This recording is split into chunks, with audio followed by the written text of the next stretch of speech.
How's it going, folks? In this mini lecture, I wanted to cover some of the basics of what we expect when you all write in history courses. And so just briefly, I wanted to provide an overview of some of the main things that I found relevant in these two optional readings that I did post to the course website. But for starters, just in summary, the five main things I wanted to cover in this mini lecture was one, writing in past tense. So this is a convention that we use in history. Also some tips for avoiding vague generalizations, providing context. A little bit of a note on that, on one of this handouts, it says the importance of treating your historical subject with respect, which is important, but I do want to emphasize some things, and also emphasizing the importance of paraphrasing when you can, quoting when you must, and how to write in a formal academic voice. So for starters, I think this is pretty self-explanatory, right? That when we ask you all to write in the past tense in history courses, of course, this means writing in the past tense, right? Because we're writing about subjects from back in the day. And so, of course, although you might run into folks who write in what we call the literary present, this is not something that we encourage you all to do in history writing. I have a few examples here. Well, I should say three examples from different classes. So for example, some students will use present tense writing, like in the first example says Andrew Jackson signs the Indian Removal Act in 1830. So in order to fix this, instead you would write signed, right, which is in the past tense. A second example also here. Oops, sorry, I accidentally skipped there. A second example here, right? The student wrote, the French revolutionaries kill people they consider enemies indiscriminately. And this was during the French Revolution, but so that was in the past tense. Okay, so the fix for that was that French revolutionaries killed people they considered enemies indiscriminately. And that was during the so-called the French Terror during the French Revolution. Another example from this class from last summer, I had a student who wrote, Moses finds himself in front of the Pharaoh and tells him, let my people go. How do we fix that and make it to past tense? Well, Moses approached the Pharaoh and told him, let my people go. Okay, so again, aim for writing in the past tense. Another problem that I see a lot with student writing in history is failing to provide necessary context. Okay, so just wanted to reiterate what's said here, that good historical writing involves active commentary and rigorous engagement with the material. As a historian, you are responsible for interrogating sources, interpreting evidence, and reporting your findings about the interplay of text and context. So how do we do this? How can we provide necessary context? Okay, we can provide examples, give names of people, places, events, years, and concepts. These are things that will help you all get good points on the evidence category here. So if you're someone who just mentions vaguely, right, names of events, or you allude to things that happen in the reading, but you don't give me a specific name of people, places, you don't answer the who, what, where, when, why, that's when I will, of course, dock you points on the evidence section. So if you are not giving me specific examples like those that I ask for in the rubric, that's where I do deduct points here. Another issue, right, again, as far as lack of context, here's a few examples. And when we're reading the stuff that's highlighted here on the left-hand side in the yellow, the question I have here at the bottom is, do these answer the who, what, where, when, why questions? Okay, and so these are actual examples from some of the classes that I've taught in the past. So for example, I had one student who wrote in one of their responses, they used caste to enforce segregation in harsh ways. Okay, so again, that doesn't answer who enforced these casts, and for what purpose? Where did this happen? Which group exactly are we talking about here? Because there was also a caste system in Latin America, but we know that there was a caste system in India. So the fix to this right here in the blue section, this kind of helps to answer the who, what, where, when, right? So instead, the Indian caste system introduced in the 6th century BCE created thousands of castes that were not allowed to marry or interact with others from other castes. Okay, and so as you remember in the problem sentence, it says in harsh ways, but that's very vague. Harsh how? What made it so harsh? Well, in this fix right here, my suggestion was, well, those treated the most unjustly were the untouchables, who had the most undesirable jobs, like corpse removers and trash collectors, for examples. For example.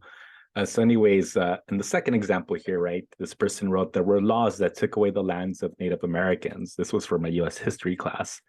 But again, right, what laws are you talking about here? When exactly? Because there were many points and times in US history where the lands of Native Americans were taken. So which ones are we talking about here? And again, and took away the lands of Native Americans. Okay, how? That's a very vague general statement. So the fix here, after the US Civil War, so that helps us to answer the when, Congress passed the Dawes Act, right? So that's more specific. Okay, so the what, which dispossessed many Native Americans in the reservations from more of their lands, right? So it's a little more specific here, the who exactly. The Dawes Act turned many of the reservations, so this is the how, into private independent farms that were eventually sold to U.S. colonists. Okay, so again, I'm aiming you all or encouraging you all to aim for specificity. Okay. Other things to avoid vague generalizations. Again, historians value specificity, not equivocal phrases like once upon a time, or people always say that. So don't use those phrases, folks. Those are not only cliche, but they're very generalized, problematic and vague generalizing statements. So if you say things like according to history or it is human nature, I'm going to dock points, because historians all the time were finding exceptions to these sort of generalizations. When people say human history or human nature, that does not exist in historical writing. Okay. And so again, avoid those sorts of phrases in historical writing.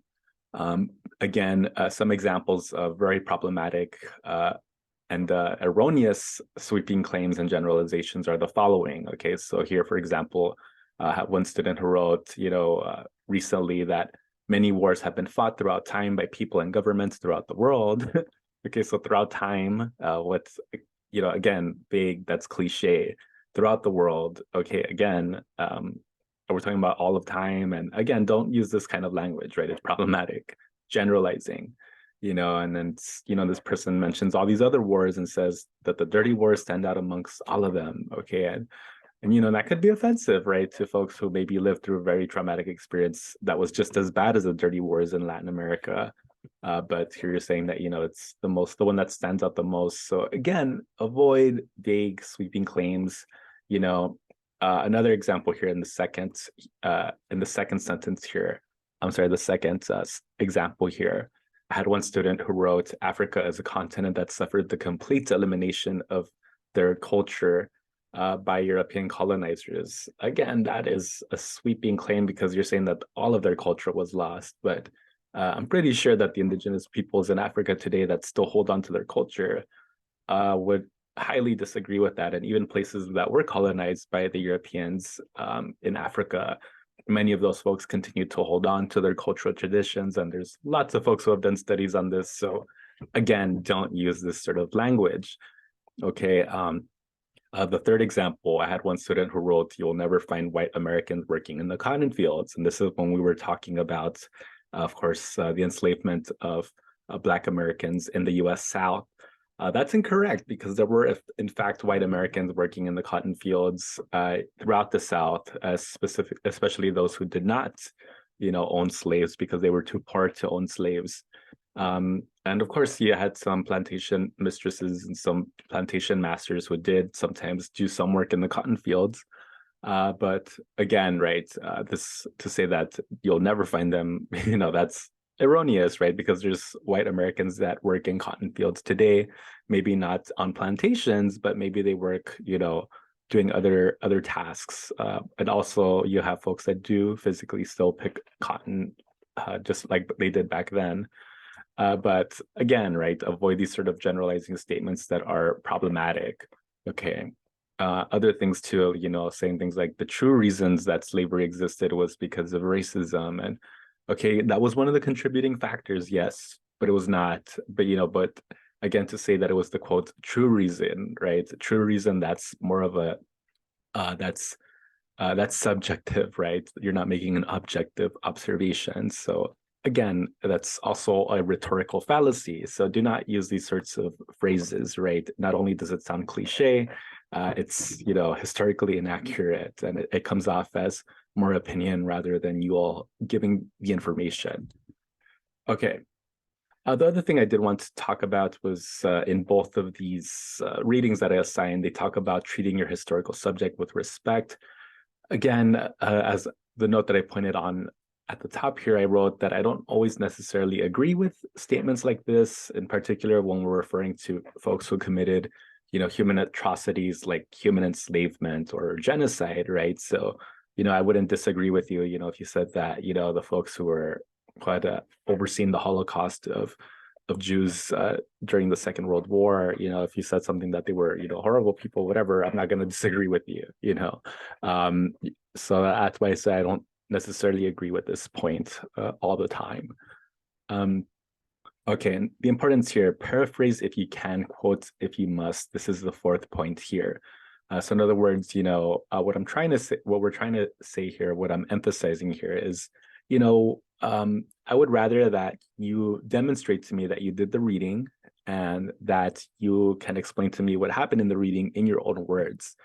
So use quotes sparingly, don't quote all the time when you are covering any of the readings, right? When you're referencing the reading, don't over abuse quotes, because what that tells me is that you're not even taking the effort to interpret what you read, that you're just copy pasting what you see on the text. So if you abuse quotes, I will deduct points on the evidence category.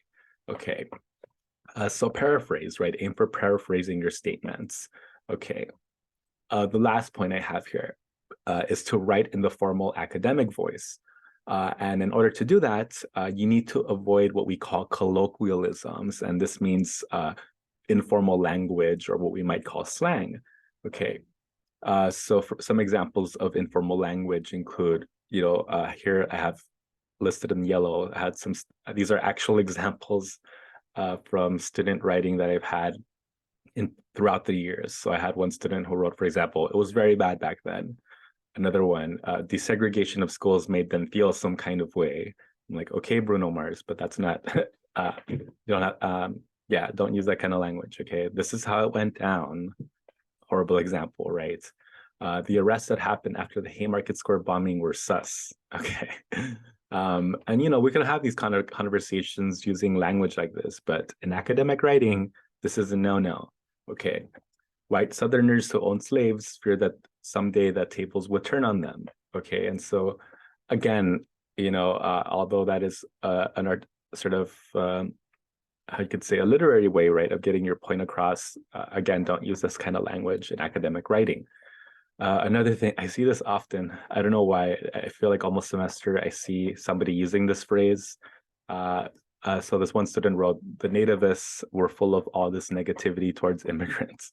Okay, so again, don't, if you use that in informal language, don't use it in academic language. Another one, the Ku Klux Klan didn't know what they were talking about. And while I agree with you, yes, but again, use academic language. Okay, and of course, as I have emphasized, and as it's mentioned in this in this slide also, right? In your essays, do not use contractions, and also, do not overuse first-person pronouns like I or we. But let me go to the contractions thing. Okay, so let me return to that in the next few slides. But again, another way for you all to get good points, right, on the grammar and clarity component of your discussion posts, right, is to refrain from using profanity and slang and emojis. Use letters, spell out words instead of, instead of using letters like e.g., LL, UR, etc., right? Don't use those, right, in academic writing. Other things, avoid anecdotal evidence or experiences, except for those questions where I do ask you to give me some anecdotal evidence, or if I'm asking you for experiential evidence, so Some examples, these are paraphrased examples of things that I have seen students post for their responses in the past. So I had some students who wrote, for example, thought about this question while I was talking to my neighbor, or I am aware about Brazilian history due to the multiple vacations I took there, but I didn't know this was part of the history. Or someone who said, in the European history course I took a few years ago, they didn't mention anything about Napoleon. Okay, and so again, right, formal academic voice, avoid anecdotal experiential evidence. Another thing, avoid talking to the reader in the second person, and this is more commonly known as breaking the fourth wall. So for example, when you say something like, let's start off with a close reading of Epic of Gilgamesh, that let's part, right, is breaking the fourth wall. Don't write like that. Cleopatra, the subject of our historical debate. Again, our, that's second person. You will be surprised to know that the stones, blah, blah, blah. Again, that's in the second person. And I will allow this kind of talking for the primary source analysis project, yes, but for the discussion post, it's a no-no. Okay. Also, avoid using hypothetical metaphors. This is also sort of a pet peeve of mine. So this is another example from last year. I had a student who wrote, poor women in Russia were systematically given a poor education in comparison to elite Russian women. Okay, so that's good, right, so far. But this next sentence was where I was like, no, don't do this, right? It is like giving two groups of people different tools to build a house, except one is given tools that are better quality while the other person's does not work. Again, avoid the use of these hypothetical metaphors. This is not informal language, right? We're talking about academic writing here. This is another one that had me rolling my eyes a bit while I was grading. The student wrote, culture is everywhere we see. If you walk around the city, you will find people from different places, cultures, and religions. Again, avoid use of hypothetical metaphors in academic writing. Of course, there's also the tip of avoiding contractions, slashes, and abbreviations. So don't use contractions in academic writing. Like, for example, don't write couldn't, didn't, weren't. Instead, just spell them out, right? Could not, wrote, did not, were not. Other things, forward slashes, don't use these, right? Like writing things like and or their lifestyle / customs. This is not a job application. This is this is a discussion post where I expect you to use academic language, okay, and avoid these sorts of abbreviations and such. And also don't use etc, ie, vs, right? Again, as I already mentioned before, stay away from this stuff. Just spell out, for example, comma, and then you give me your example. And just a couple of things. This is just a minor note on conventions in historical writing. So one thing you will want to do is spell out the name of centuries or eras. For example, if we're talking about the 8th century, spell it out, right? 8th century. Okay. And this is a minor grammatical note. Only when you're referring to the 8th century, like as an adjective, then the 8th century, it needs a hyphen in front of it. Okay, so like, as I mentioned here, the dash is used when time is used as an adjective. So for example, that person is wearing an 8th century dress. These are 15th century discoveries. Those, again, when you're using the 8th century as an adjective, that's when you add the hyphen, right? But otherwise, you don't have it there. For specific years is the only time when you are required to write the years in number format. So if we were referring to, for example, 200 BCE, of course, you would write it in number format. You should not write it spelled out, right? Because of course that's tedious. 1492, it would be tedious for you to simply write that out, right? So instead, I expect you to just write it in number format. The same with 1900s, for example, right? I don't expect you to spell that out. Oh yes, and then as another grammatical hint here also, I do expect you to write 1900s with adding the apostrophe only when you're using it, right, as an adjective.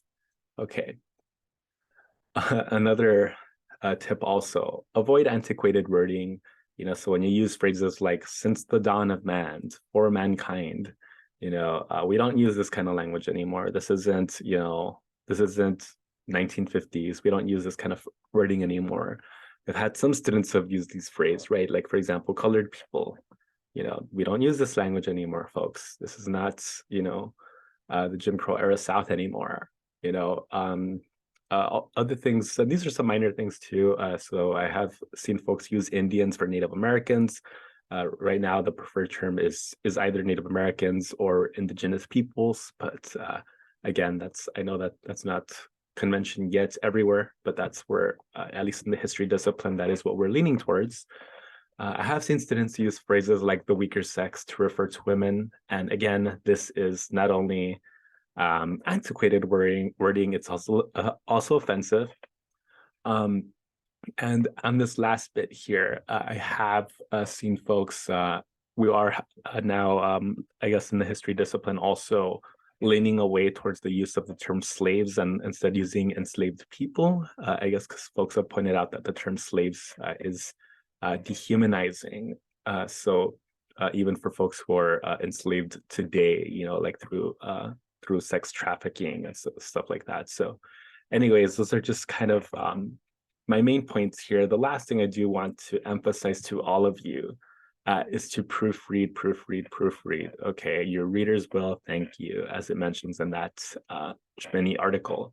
And one of the best strategies for proofreading, I always tell students, is that before you submit anything, before you submit any of it, read whatever you wrote out loud to yourself. I suspect that the students who always get the poor scores on the grammar section of the discussion post is because they do not read their post out loud to themselves before they sent it, and they just give me this stream of consciousness and it looks like chicken scratch and I have to reread it twice in order to understand what that student is saying. So again, please read it out loud to yourself before you submit it. And when you can, take advantage of free university writing tutors that are offered by the university. These folks are paid for by your fees and tuition. You just have to make an appointment. I don't recall, I don't know what the hours are right now because I know it's winter session at this moment. I don't know what their availability is like. So if you do not have access to anyone this winter, I highly recommend downloading and using Grammarly. Even the free version works really, really good. I had been using the free version for many years and I had only just recently bought it because I like how it works.